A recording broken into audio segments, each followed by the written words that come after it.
Friends, তো এই এপিসোডের শুরুতে আমরা কিয়ান আর ইয়াওকে দেখি তারা ফোনে কথা বলছিল।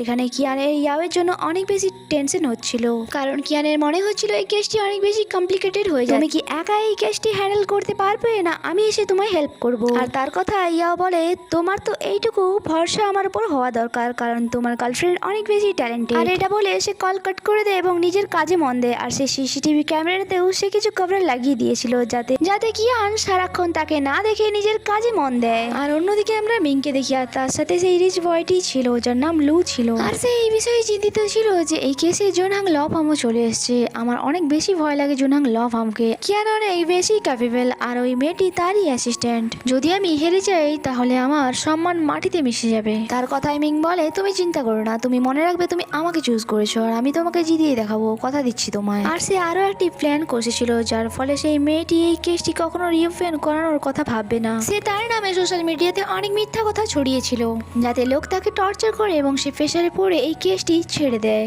অন্যদিকে আমরা ইয়াওকে দেখি যে এই কেসটির ব্যাপারে ইউ আর ট্যাং এর সাথে আলোচনা করছিল, এন্ড সে ইউকে তার সাথে এক জায়গায় নিয়ে যাওয়ার কথা বলে যেখান থেকে সে কিছু প্রমাণ জোগাড় করবে। বাট এখানে থাকা মাত্রই তারা একটা অনলাইনে নিউজ দেখতে পায় এবং ইউ বলে, তোমার ক্লায়েন্টের নাম ফ্যাং নয় তো? যা দেখে ইয়াও অবাক হয়ে যায়। ফ্যাং লোকাল নিউজে ট্রপ ট্রেন্ড করছিল আর তাকে সবাই ধরে হ্যারাস করছিল। সোশ্যাল মিডিয়াতে তার এক নেগেটিভ ইমেজ তৈরি হয়েছিল আর যার কারণেই সবাই তাকে খারাপ কথা বলছিল। আর এতক্ষণে ওই ক্লায়েন্টই ইয়াওকে কল করে যে তাকে বলে যে আমার জীবন তো রুইন হয়ে গিয়েছে আর আমি এই কেসটি কুইট করছি, আর তুমিও একজন ভালো মানুষ মনে হয় আমার, সেই জন্য তুমিও আমার থেকে দূরে থাকো। তাই এখানে ইয়াও তাকে বোঝানোর চেষ্টা করে অ্যাকচুয়ালি ওই টাইমে লোকেরা তার বাড়ির বাইরে হামলা করেছিল।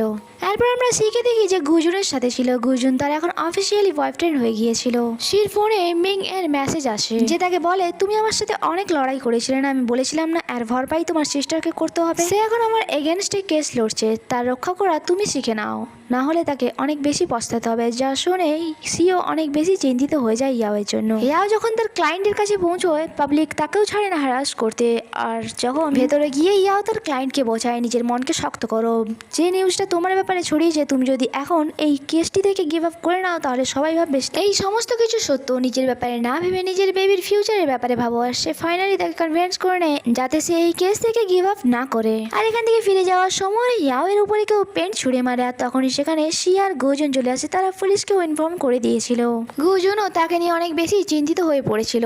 আর এখানে ইয়াও আবারও একটি কথা ভেবে নিজের মধ্যে পাওয়ার ফিল করে যে কিয়ান যখন তার কেরিয়ার স্টার্ট করেছিল সে এর থেকেও বড় বড় প্রবলেমে ফেস করেছিল, বাট তাও কিয়ান গিভ আপ করেনি, তাহলে আমি কেন করে নেব? অ্যাকচুয়ালি জোনহাং লফহাম কিছু কিছু কেস ফ্রিতেও করতো যা তারা পাবলিক ফ্রিয়ার অ্যাকাউন্ট থেকে ডিল করতো। এখানে গুজুন ইয়াওয়ের অনেক তারিফ করে। সে প্রথম থেকেই তার মন জিততে চাইতো কারণ সে তার ফিউচারে শালি হবে বলে কথা। তারপর ইয়াও নিজের অ্যাকাউন্ট থেকেই একটি হোটেল বুক করে দেয় ওই লেডিটির জন্য যাতে সে সেফ থাকতে পারে। গুজুনও তার সাথে এসেছিল। এতক্ষণে গুজুনের কাছে একটি ইম্পর্টেন্ট কল আসে, তাই সেখান থেকে তাকে যেতে হয়। এবার তার আগে সে শিখে তার কারের চাবি দিয়ে যায়। আর যা দেখে ইয়াও বলে যে তোমার বয়ফ্রেন্ড কত বেশি কেয়ারিং আর অনেক বেশি সুইট লাগে যখন সে তার কারের চাবি তোমাকে দিয়ে যায়। এরপর ইয়াও অফিসে ফিরে আসে। এখানে সমস্ত কলিগস তার জন্য অনেক বেশি চিন্তা করছিল কারণ তারাও শুনেছিল ওখানে লোকেরা অনেক খারাপ বিহেভ করেছে। অন্যদিকে এই সময় আমরা কিয়ানকে দেখি লিয়াংকের সাথে একটি মিটিং এ ছিল আর যার পার্সোনালিটি অসাধারণ ছিল। আর এখানে বা যখন তাকে দেখে যখন সে প্রেজেন্টেশন দেখাচ্ছিল তখন তার পার্সোনালিটি দিওয়ানাই হয়ে গিয়েছিল। সে তার মনে হচ্ছিল মিস লিয়াং কিয়ানের জন্যই তৈরি হয়েছে, এন্ড প্রফেশনালিজমেও কিয়ানের বরাবরই ছিল। লিয়াং ফাইনালি আজ তাদের কাজ তাড়াতাড়ি হয়ে গিয়েছিল। আর এখানে ওয়াও মিস লিয়াং এর কাছ থেকে নাম্বারও নিয়ে নিয়েছিল।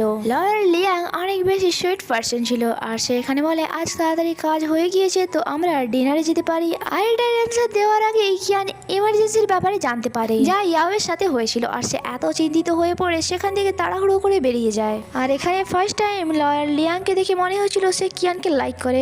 কিয়ান গিয়ে তাড়াতাড়ি ইয়াওকে কল করে। ইয়াওকে দেখে একদমই নর্মাল লাগছিল। কিয়ান বলে, ইয়াও তুমি যদি এখনই যাও আমি এখনই চলে যাচ্ছি। ইয়াও বলে, এটা একদম করতে যেও না, আমি চাই না যে আমার জন্য তোমার কাজে এফেক্ট পড়ুক। আর তাকে খুশি করার জন্য ইয়াও এটাও বলে যে আমি কোনো সাধারণ লয়ার নয়, আমি মিস্টার কিয়ান হাংয়ের গার্লফ্রেন্ড বলে কথা।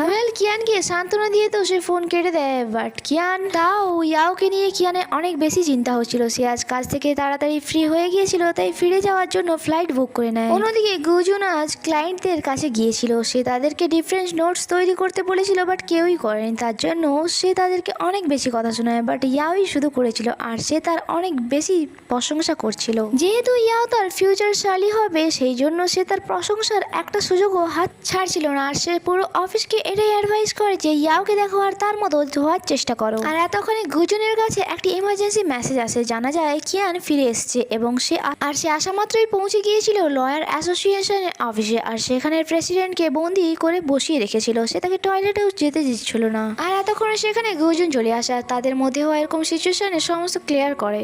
অ্যাকচুয়ালি কিয়ান রেগেছিল যে এই ধরনের কাজ যদি মিং করছে তাহলে লয়ার অ্যাসোসিয়েশনের বিরুদ্ধে এটা, আর এই কারণে তার বিরুদ্ধে কিছু না কিছু স্ট্যান্ড নেওয়া দরকার। সে এখানে অনেক কথা শোনায় এবং অনেক বেশি রেগেও গিয়েছিল, বাট গুজন কাইন্ডলি সব সময় এইরকম সিচুয়েশন হ্যান্ডেল করতো।